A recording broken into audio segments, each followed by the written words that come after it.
Seja bem-vindo a esse conteúdo. Nessa aula em específico, você vai entender como você pode escalar suas vendas sem precisar torrar rios de dinheiro em anúncios e, além disso, ter os clientes comprando de você sem pensar muito. Eu acho que isso é o que todo mundo está buscando no mercado, mas poucos sabem quais são os elementos que são importantes de estar seguindo para a gente conseguir ter essa desenvoltura, esse resultado. Eu vou para a tela do meu computador aqui, junto com o mapa mental, para a gente ter mais clareza e vocês terem uma visualização melhor de como que funciona tudo isso. Olhando para esse pilar, como escalar suas vendas sem precisar torrar em anúncio aí, conseguir criar uma base sólida de clientes para comprar de você. O que é muito comum de acontecer, que são os principais erros, são os erros mais comuns de especialistas, entre outros detalhes que a gente já atende aqui e já também tem como mentorado. Muitos deles ficam refém, às vezes, de um lançamento, porque nunca estruturam outras ofertas. Grande parte não tem uma esteira de produtos para conseguir aumentar esse lifetime value, né, esse LTV. Acredita que a audiência quente é a que sempre compra e é a única que compra e dura para sempre. Não, a audiência quente acaba. E um outro pilar é de não cuidar, né, do pós-venda, de se preocupar em relação a acender o lead de uma oferta para outra. Então, isso aqui são um dos erros mais comuns, principalmente esses dois aqui, ó, iniciais. Quantos especialistas, quantos experts você já não viu aí no mercado que falam que fazem faturamentos absurdos e não conseguem ter um resultado mensurável em relação à questão de lucro líquido? Em algumas das mentorias que a gente já participou, né, em masterminds também, já chegou a ter um case em que o cara fez um lançamento de quase 1,3 milhões de investimento e empatou esse investimento comparado ao lucro que ele ia ter dentro desse lançamento. O que é o BO disso? É ter, às vezes, muito risco de escala, você depende somente de um pico específico de faturamento, isso acaba te limitando e não te trazendo segurança a investir em outros pilares dentro da empresa. A questão da esteira de produtos entra muito também, né, dessa crença de grande erro de depender só de uma linha de frente, uma linha de venda que é o lançamento ou picos de faturamento com eventos, entre outros detalhes. A esteira de produtos é extremamente importante para você ter essa previsibilidade de faturamento e também a entrada de novas oportunidades. Então, isso aqui são um dos erros mais comuns, consequentemente traz alguns problemas para você que é empresário. O principal deles, você não consegue ter previsibilidade de crescimento do seu negócio. Por depender, né, só de uma vertente de oferta, você acaba não tendo essa previsibilidade, não sabe quantos leads vão entrar dentro do seu projeto, não sabe qual é a sua conversão em cima desses leads, e você depende de um pico em específico, de um produto em específico, então você acaba tendo uma conversão mais baixa e acreditar que a audiência quente dura para sempre. Na minha visão, a audiência ela tem que estar sempre nutrida em relação a quem é você, a sua autoridade, né, quais são os seus produtos, e isso você só consegue também tendo essas opções abertas e a ascensão do cliente. Quantas vezes você já não ouviu falar que vender para o cliente que já compra de você é muito mais fácil do que vender para um cliente novo? Isso tá aqui, você ouve, mas você não aplica. E é muito comum, você não está sozinho nesse barco. Por muito tempo eu sofri com isso e ainda sofro em algumas situações, mas isso aqui é o que fez o jogo virar. Ter essa questão de cuidado do pós-venda, ter uma ascensão de um produto para o outro, com clareza, gerar a necessidade e o desejo desse cara avançar dentro da sua escada de oferta. Então o pós-venda ali ele é muito importante. O que eu gostaria de passar aqui para vocês? Tem uma analogia que eu uso, que é a analogia da fazenda, que vendas não são eventos, elas são processos, né? Um combinado de vários fatores que fazem com que você converta esse lead. Então, o crescimento real, ele está ligado à estrutura. Não está ligado a depender de um pico de faturamento, depender de um produto, depender de uma estratégia. É uma construção de estrutura para você conseguir ter essa performance, conseguir aumentar as suas vendas sem precisar investir rios de dinheiro em tráfego. Então, aqui, a gente precisa ter dois pilares, que é a previsibilidade de leads e previsibilidade de conversão. A previsibilidade de leads, a gente consegue através da captação constante de novas oportunidades de venda. E a previsibilidade de conversão, a gente só consegue ter se a gente tem uma captação grande de leads, um número de leads entrando, para a gente saber metrificar o que é a conversão 1, o que é a conversão 2, se tem muito lead desqualificado, se tem muito leads qualificados. Então a gente tem essa previsão de conversão tanto do time de pré-venda quanto também dos closers, né, dos vendedores, que pode ser você atualmente. A analogia da fazenda aqui nada mais é do que, você já viu alguma fazenda, alguma empresa do agro plantar só uma vez e esperar que o resto caia do céu? Não, eles fazem até rodízios de terra para ter produção todos os meses. Tem, obviamente, os períodos entre safras, né? Eu não vou saber falar especificamente isso com você, mas hoje tem o rodízio de plantar sempre e colher sempre. Não se planta uma vez e torce para crescer. Tem que ter essa constância, cultivar continuamente e colher continuamente. Então, a previsibilidade de leads entra muito nessa analogia. Plantar sempre e colher sempre na conversão. Alguns exemplos que eu posso citar de processos que você pode estar implementando, que vão te gerar, né, essa recorrência de receita, essa recorrência de entrada de leads, que vai fazer com que você não tenha necessidade de investir muito dinheiro em tráfego, são ofertas de perpétuo, funil de conversão contínua, campanhas de nutrição perpétua, leads que vão lá, te mandam mensagem ou até mesmo compram de você ou se cadastram em alguma isca. Ele não é um lead perdido até o momento que ele fale assim: para de me mandar mensagem que eu não aguento mais ver você falando aqui. Então a gente tem essa nutrição perpétua dos leads, independente de, vamos supor, ele passou pelo processo inicial da nutrição 1, não comprou, tem um outro processo de nutrição infinita. Sempre tá mandando informações, sempre tá mandando conteúdos, educando esse lead para que um dia ele ganhe o nível de consciência que o seu produto atende. Então ele é muito importante. Rotinas de vendas ativas, time de vendas, encontros também que dá pra gente trabalhar, que gera novas oportunidades e você consegue ter essa entrada de oportunidades sempre que possível. Aqui a gente tá olhando muito para a questão de estrutural e os erros mais comuns que acontecem dentro desse mercado e grande maioria do mercado não olha para isso. Se hoje você não tem uma previsibilidade de conversão e uma previsibilidade de entrada de leads, você acaba vivendo muito no risco. Tira a paz de todo empresário. Eu sei que quando você vai deitar, quando você não tem essa previsibilidade, você fica pensando: putz, como que eu vou bater a meta desse mês? Da onde que eu vou tirar essas oportunidades de venda? Nossa, eu não tenho mais lead para vender, vou ter que prospectar ativamente. Daí você vai lá e gasta energia em algo não estratégico, em uma função operacional, para tentar suprir essa venda e aí sim conseguir ter esses fechamentos, né? Zero previsibilidade. Você não consegue ver, você não enxerga os possíveis cenários futuros do seu negócio. Aqui, crescimento real é igual a estrutura. Não tem como você crescer se você não aposta e perde tempo criando uma estrutura sólida dentro do negócio. Tem que ter essa construção de estrutura para que aí sim você consiga olhar para outros âmbitos. Mas, como escalar suas vendas sem torrar rios em dinheiro? Falei sobre os erros comuns. As vendas não são eventos, você precisa ter processos. Dei o exemplo da analogia da fazenda. Tem 3 pilares que a gente encara muito aqui. São 3 pilares da previsibilidade, que é o pilar de ecossistema, pilar comercial e pilar oferta. O que é cada um deles? Na nossa metodologia, método Tridente de Ouro, a gente quebra todos esses processos no detalhe para a gente ter essa previsão. Então é o pilar comercial, o pilar de ecossistema de oferta e principalmente o pilar oferta em específico. O que seria esse pilar comercial? É necessário você ter um comercial muito bem alinhado. O que é um comercial muito bem alinhado? É ter uma equipe de venda que saiba o que está rolando nos bastidores, para ele entender qual é o fluxo, da onde esse lead vem, do que você está falando, para ele saber prospectar esse cara, ter essa assertividade. Então ele tem que estar muito bem alinhado com a sua metodologia também, muito bem alinhado com o processo de venda e muito bem alinhado com o processo de marketing, tá? E também deve ter um grande alinhamento, principalmente no tempo de contato. O mercado, ele evoluiu muito e ele está muito mais exigente. Isso é real, não é uma crença. Muitas das pessoas acabam deixando dinheiro na mesa por simplesmente ser um pouco teimoso em não querer obedecer o que o mercado pede. Então, o mercado hoje, ele tá mais exigente, o tempo de resposta ele tem que ser mais rápido, porque a janela de engajamento do lead, ela tá muito menor. Antigamente, os grandes lançamentos, eles faziam lá, começavam a captação 3 meses antes e depois faziam super lançamento em 3 lives e estouravam de vender, porque eles conseguiam reter essa atenção dentro desse processo todo para depois fazer o lançamento. Isso, atualmente, dá certo? Dá quando bem feito, mas não pode depender só de uma estratégia dessa, principalmente porque a energia do lead, ela tá muito dissipada. Hoje mesmo, peguei o celular aqui na hora do almoço, várias e várias vezes descendo o dedo ali, muita dopamina, muita coisa liberando ali, você perde muito tempo e você tem muitas quebras de atenção e muita dispersão dentro da rede social. Então, quanto menos tempo a gente demora para fazer o contato com o cliente, maiores são as chances da gente conseguir ter a atenção dele e fazer com que ele avance dentro do nosso funil comercial. Então, o tempo de contato, o timing, né, que a gente chama nas vendas, ele é extremamente relevante para a gente conseguir ter um resultado positivo e converter esses leads dentro da operação. E, obviamente, se hoje você é o seu pré-vendedor ou tem uma equipe de pré-vendas, você tem que ter o passo a passo claro do processo, que é o quê? Quais as etapas o lead tá, o que a gente tem que falar nessa determinada etapa, quebrar esse seu processo de venda em várias microetapas para conseguir ter mais clareza de qual é o momento que esse lead tá, qual é o momento que ele tem que conversar, qual que é o momento que o SDR tem que fazer a abordagem para ficar mais efetivo esse seu processo. Então, leads frios não compram, leads nutridos compram. Lead frio é o cara que chega e você literalmente deixa ele lá sem contato algum, espera que a venda caia do céu ou manda uma mensagem depois de 30 minutos, 40 minutos, isso não é assertivo e ele acaba se tornando um lead frio. Leads nutridos compram. Uma coisa que eu gosto de falar aqui, isso aqui vai um pouco contra contra provavelmente algo que você já ouviu, não existe lead desqualificado e lead qualificado. Por quê? Se você tem uma boa esteira de oferta, existe lead para a oferta principal, um ticket mais alto, tem um lead para uma oferta secundária, uma outra oferta, entre outros detalhes. Então, o lead desqualificado, ele se torna qualificado através da nutrição e com uma oferta exata para ele. E o que é esse nutrir o lead? Não é só fazer contato, é literalmente educar, agregar valor, gerar micro resultados, trazer feedbacks, ter essa clareza, né, de como que a gente conseguiria fazer com que o lead se imagine tendo a sua solução. Aqui você pode mandar conteúdos estratégicos para agregar valor para esse cara, mandar também cases de sucesso, debriefing de projetos, resultados que você conseguiu obter com a sua metodologia, explicativo de como ele pode aplicar uma determinada tarefa e já ter um resultado amanhã, por exemplo. Isso aqui é trabalhar muito o processo comercial. Então, aqui no pilar comercial, a gente olha muito para isso. Quebrar esse processo de venda em várias microetapas e a partir dessas microetapas, tendo mais clareza de como que vai acontecer isso, você consegue desenvolver essa nutrição que eu estou falando aqui. O ideal é ter essa clareza desse processo, olhar, alinhar com um tipo de vendas, pilar comercial, para conseguir aumentar esse faturamento, porque com uma conversão maior, você não precisa ter uma entrada de leads maior. Ter uma conversão maior, você acaba tendo uma quantidade de fechamentos maior, uma quantidade de calls agendadas maior também, então indifere, né, a quantidade de entrada de oportunidades, tá? Então eu citei aqui um dos pilares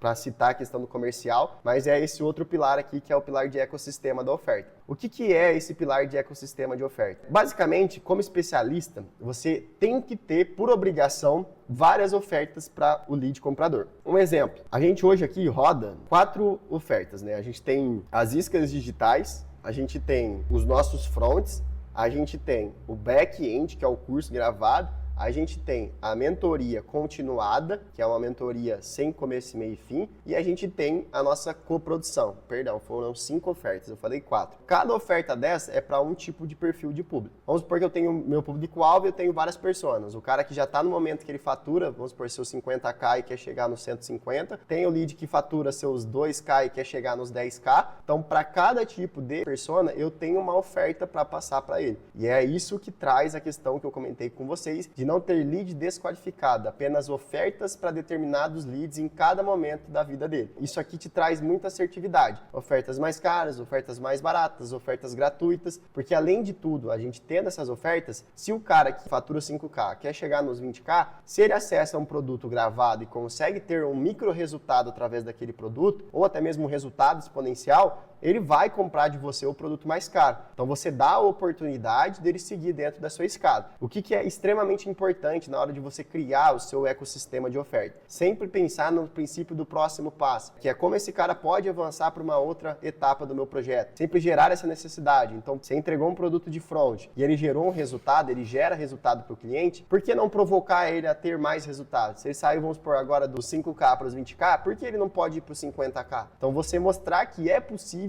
para ele ter essa visão estratégica de crescimento. Estou falando mais em valores, mas é a mesma coisa. Vamos trazer um exemplo de nutrição. Então, foi uma reunião que eu tive agora há pouco, tá fresquinha na cabeça aqui. A gente desenvolveu um produto de entrada, que era uma metodologia de emagrecimento, um desafio. Um produto de back, era toda a metodologia gravada. Um produto de mentoria, que é um acompanhamento personalizado. E um conteúdo de mentoria individual, que é daí, no caso, bem personalizado, bem individual mesmo, com um ticket maior. O cara que entra no back e já consegue, vamos supor, ter um leve emagrecimento ou uma melhora na rotina dele, ele já vai ter o desejo de, às vezes, ter algo mais personalizado se dentro do seu produto gravado, você falar para ele que tiveram outros cases que também passaram pelo que ele passou, só que tiveram um resultado ainda maior por estar acompanhado com você. Então, alguns exemplos para citar para vocês terem mais clareza. E algumas das variações aqui, como eu disse para vocês, entra a isca digital, produto de entrada, consultoria e mentoria, implementação. Daí a gente fala muito sobre os ecossistemas, né? Tendo a escada de oferta ali, você consegue trabalhar cada oferta para cada lead. E um outro pilar aqui é o pilar de oferta, que é a gente criar ofertas irresistíveis, a gente ter a escada de oferta para ascensão a outros produtos, que foi o que eu comentei com você. Não é sobre torcer, é sobre ter estratégia na evolução desses leads, na estratégia também em relação a plantar uma boa oferta para o cliente. E o que é você desenvolver uma oferta irresistível, né? Acho que você já deve ter ouvido esse termo no mercado. Muita gente fala, não, você tem que construir uma oferta irresistível e tudo mais. Por muito tempo eu não tive clareza disso. Eu achava que uma oferta irresistível era simplesmente dar um desconto. Ah não, ó, você vai ter esses entregáveis aqui de 497 por 297. Gente, isso não é oferta, isso é promoção. Uma oferta irresistível é você agregar tanto valor dentro do seu produto que faça o cliente pensar o quê? Eu sou burro se eu não comprar. Então, um exemplo de oferta errada, que é o que a grande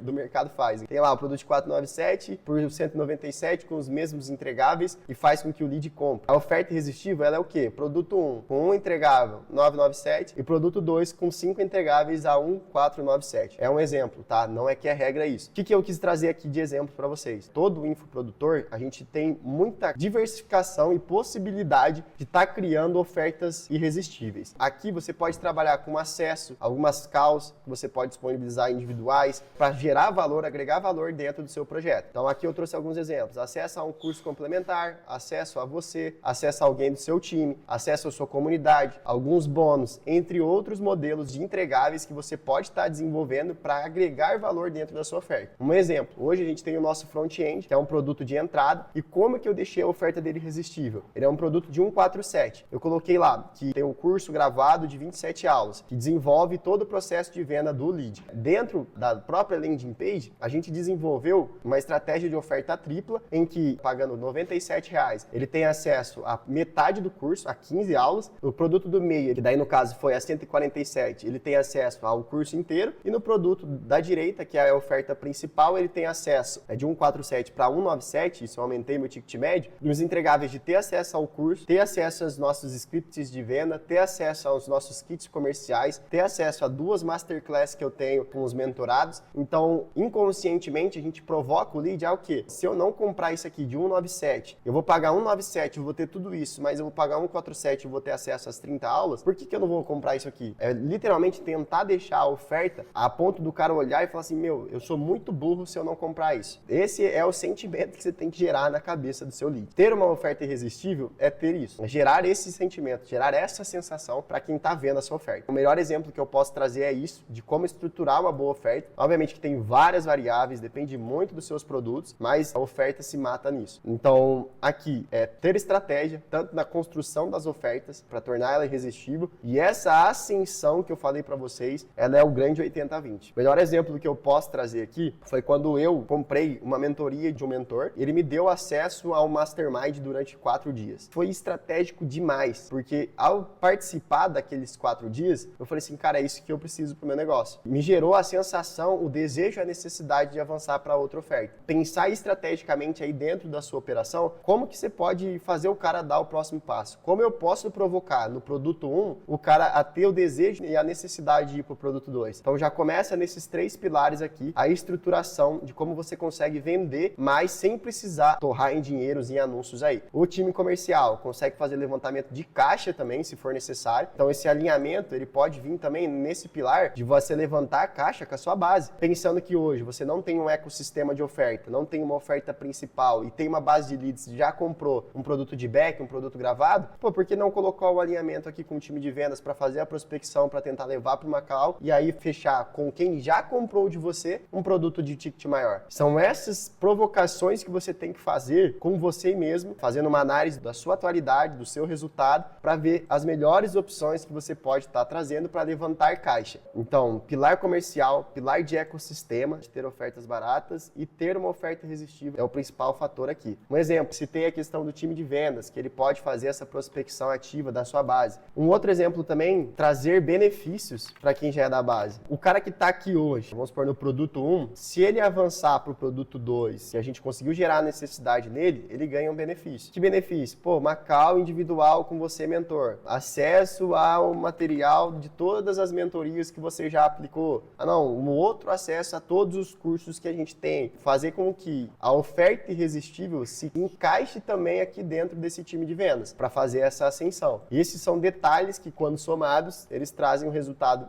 muito forte. Eu vou comentar aqui com vocês um case nosso, que eu vou explicar o que aconteceu, vou explicar como que era e vou te mostrar também um feedback que a gente tinha. O especialista aqui, ele trabalhava muito com lançamento. Ele era um especialista que estava começando o negócio ainda, tinha mais ou menos 1 ano e meio, 2 anos de trabalho aí dentro do digital. Já tinha tentado estratégias de venda no perpétuo, ele tinha uma média de faturamento ali de recorrência de 2K por mês, um produto de, acho que se não me engano, 197. Era uma renda muito baixa, não investia na venda de perpétuo direto no tráfego, mas ele gastava muita energia e mais dinheiro nos picos de lançamentos, que são os lançamentos digitais. Mas mesmo assim ele não tinha essa aderência tão grande em relação a resultado. E o que foi o principal fator aqui? Ele não tinha entrada previsível de leads. Dependia dos lançamentos e não captava uma boa quantidade de leads. Então ele não tinha essa previsibilidade das entradas dos SQLs e dos QLs que está escrito aqui, em relação à questão de leads qualificados e super qualificados. Ele não tinha a questão da previsibilidade de receita, porque ele dependia de um pico de faturamento. Então ele tinha um produto de front, mas ele não usava de uma maneira estratégica. Aqui, quando a gente implementou essa estrutura que eu passei para você,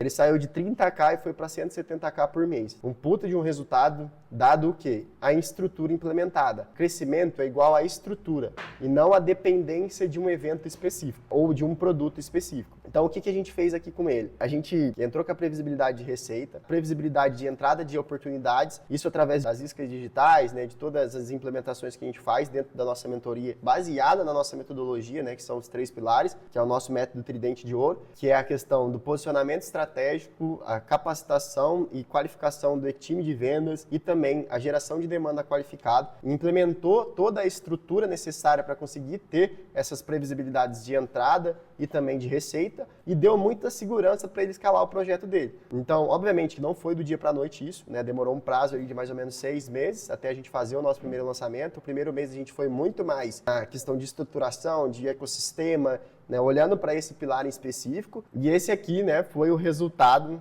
depois da estrutura implementada. A gente fez um lançamento com ele, né, passando para agradecer pelo lançamento bem sucedido. Nunca imaginei chegar nesse resultado. Lembro que quando eu comecei sem saber como vender e realmente viver digital. Hoje já vejo que não é uma realidade distante. Muito obrigado a todos da equipe, vocês foram sensacionais. Mais uma prova de que quando implementado, né, a estrutura, tem como sim a gente conseguir bons resultados. Como ele tinha uma boa entrada de oportunidades de leads, o lançamento dele não foi sem previsão, porque ele já tinha um bom número de leads na base, a gente alinhou a equipe de venda deles, ele tinha um pré-vendedor, que era a esposa dele que ajudava ele no momento, e a gente conseguiu avançar muito dos leads que foram fechados aqui, não vieram de um lançamento comum, de uma call ou alguma coisa do tipo. Foi lançado um modelo novo de produto, a gente usou da audiência dele e também dos compradores para chegar no resultado. Para vocês terem noção aqui, esse investimento em tráfego, para chegar nesse resultado de 200k que vocês estão vendo aqui, foi de mais ou menos ali R$7.000. Então não é um investimento alto, ele teve uma boa margem, principalmente porque nesse período de 6 meses, a gente não deixou de captar leads. Ele tinha uma base, quando a gente começou com ele, de mais ou menos ali, se não me engano, uns 300 leads, 400 leads, compradores, né, dos produtos de front. E grande maioria deles nem lembrava quem que era, né, o Anderson do MQR, né, que é a metodologia dele. Depois que a gente rodou pesquisa, fez algumas estratégias ali, né, para entender um pouco da audiência, implementou toda essa estrutura, foi o que veio o resultado ali de 206k de faturamento. Isso aqui não é regra, tô falando que pode acontecer, mas o que eu quero trazer aqui para vocês é que não adianta. Para conseguir escalar, tem que ter estrutura e tem que ter esses 3 pilares, que é o pilar de comercial, pilar de ecossistema e pilar também de oferta, bem alinhados, que não tem como não dar resultado. Então imagina, você sair de uma média de 30 mil de faturamento por lançamento e cair para uma média de 200k. É possível, é real e tem como se for bem implementado. Mas é necessário também, obviamente, a estratégia principal. E é o que a gente faz na nossa mentoria aqui. A gente tem a nossa metodologia já validada, tanto no nosso projeto quanto em projetos desses, como você viu. Toda essa mentoria, ela é implementada de acordo com as suas necessidades. Inicialmente, a gente faz um plano de ação estratégico, que foi esse reajuste que eu comentei com você, que a gente fez com o Anderson. Dentro desse reajuste, a gente vê todos esses 3 pilares de previsibilidade, como a gente vai conseguir fazer com que eles tenham uma performance maior, e a partir disso acabou executando e tendo o resultado que eu passei para vocês. Se você hoje está com uma dificuldade em ter essa previsão de entrada de leads, a questão de não ter um ecossistema de oferta muito claro, as ofertas, se você achar que são ofertas frias, que não convertem, se você tem a vontade de escalar seu projeto, vender mais, às vezes você nem precisa investir mais dinheiro em tráfego, apenas é só ajustando estrutura, ofertas e time de vendas que você já consegue escalar seus resultados aí dentro do seu projeto. Aqui, o principal fator também é criar uma base de clientes que compram de você sem pensar. Foi aí o tema da aula. Essa base de clientes ela é criada com recorrência, é o plantio. O plantio com contatos, o plantio com nutrição, tudo isso gera clientes que compram sem pensar duas vezes. Eu duvido se você já não passou por isso. Que você foi entrar para uma call de venda e o lead era totalmente desqualificado daquilo que você tinha. Que você tinha um produto mais caro e não foi de acordo com a realidade daquele lead. Então, se você já passou por isso, se você tem essa vontade de escalar as vendas sem torrar rios de dinheiro em anúncio, clica o link aqui que você vai responder algumas perguntas e a partir dessas perguntas o meu time vai entrar em contato, vai tentar entender um pouco melhor do seu desafio e eu, particularmente, vou entrar com você em uma reunião estratégica onde a gente vai desmiuçar aí todo o seu projeto e ver quais são as melhores maneiras da gente estar fazendo isso aqui, de escalar seu projeto e chegar, quem sabe, aí nos resultados de 200, 300 mil de faturamento que nem a gente já conseguiu aqui com alguns dos nossos parceiros. Por hoje é só, é isso que eu tinha para passar para vocês. É um conteúdo que vai te ajudar a ter resultados. Se você sair daqui e já aplicar isso, de olhar para esses 3 pilares que eu passei, com certeza você vai ter mais clareza de onde chegar e como chegar até lá. Então, espero que eu tenha ajudado e a gente se vê numa próxima oportunidade.